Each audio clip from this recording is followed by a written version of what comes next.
facilitating Kenyans who are qualified, who are looking for opportunities abroad to make the right connections so that they can migrate in a safe way and in a way that is profitable for them. This first event here is the first among our Mashinani engagements, where we come and meet Kenyans who have who are looking for job opportunities and who have the right skill, and we put them in touch with recruitment companies who are licensed and regulated either by the National Employment Authority or the Kenya Maritime Agency to make sure that the people we are working with are safe. We are finding opportunities for Kenyans. I can tell you that last year, 2023, for example, 180,000 Kenyans found jobs and left and went abroad for opportunities.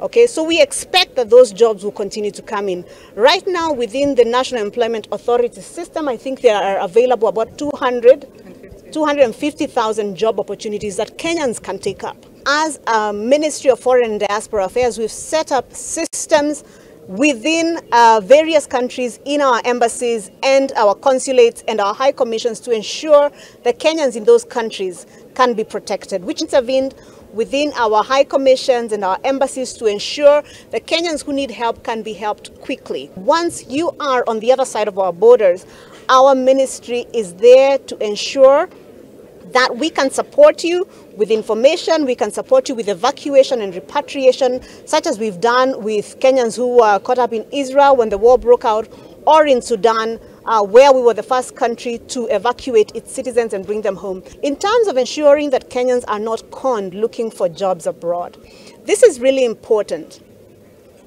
Security must begin with all of us. Now, government has worked very hard to ensure that the people who are recruiting for international markets or for diaspora jobs are licensed and regulated recruitment agents. It is truly unconscionable for a person who is looking for a job to lose their money to a person who wants to obtain money by false pretenses. And where we receive complaints that this has happened either through a recruitment agent who's acting rogue, we discipline. If you lose money to a person who's not licensed to do this business, you need to speak with the police.